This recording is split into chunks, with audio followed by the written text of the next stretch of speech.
The world has gone through a period of time hoping for the new normal being the old normal. That reality is not happening. It's not coming back. And in fact, what we're seeing every day and every month is that companies are taking the action to transform and fundamentally change themselves to adjust to this new reality of the new normal. The key watchword is, in fact, change. The new reality is creating an inescapable pressure of companies to do more with less. As a result, they have changed, and in fact, the hearts and minds of employers are finding out the real power of humans.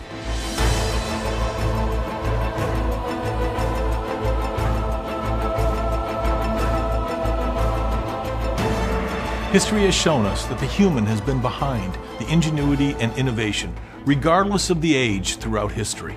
We are now on the cusp of a new age, and the world is struggling with defining that new age.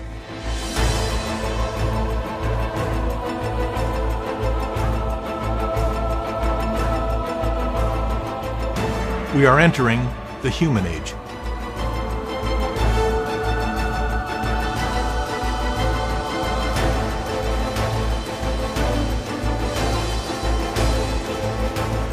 The indicators are everywhere. When you look at many of the trends that are going on, and we identified 4 key trends: individual choice, the ability to work anywhere, anytime; customer sophistication, the margin squeeze and value compression, what's happening; the demographic and talent mismatch.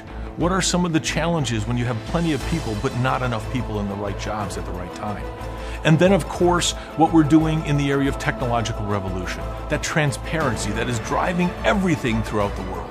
There is a talent shortage today in some areas, and again it's that mismatch between the necessary investment in skills and the needs of corporations. We have hired 60,000 people, but at the same time we have 12,000 open positions. We have to tackle the mismatch between demographic gap and skill gap. I think what we are starting to see is a generation of quite entrepreneurial thinking, where younger people in particular are looking at the workplace, maybe not finding what they want and deciding to do it themselves. And I think that's fantastic, and technology clearly has a big contribution to make in terms of lowering the barriers to entry. These forces are being felt by the world, and there's some response, either purposefully, intentionally, or not.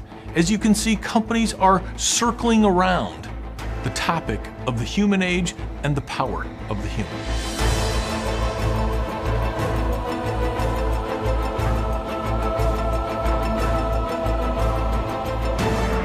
Despite this pressure and chaos associated with the new age, it's humans that are rising to the challenge as the world's only source of inspiration and innovation. Change is about being able to work with people and not simply trying to direct. Companies used to say people worked for them, and I hate that little word "for." Actually now, people work with a company, and a company really has a bargain. It gives people an opportunity to grow and develop, and they in return work as hard as they can. Understanding how to unleash this potential is not a one-size-fits-all, and employers must figure out how to engage at the human level to get through this. The challenge is there to develop people and to keep them by actually integrating them into the thinking of the business so they feel satisfied, part of the future, and of course are amply rewarded. The biggest challenge is to make people understand that they are not units. Whoever they are, wherever they are in the business, they're individuals, and that they really do matter. Figuring out how to unleash this potential is the ultimate quest for society as we enter the human age.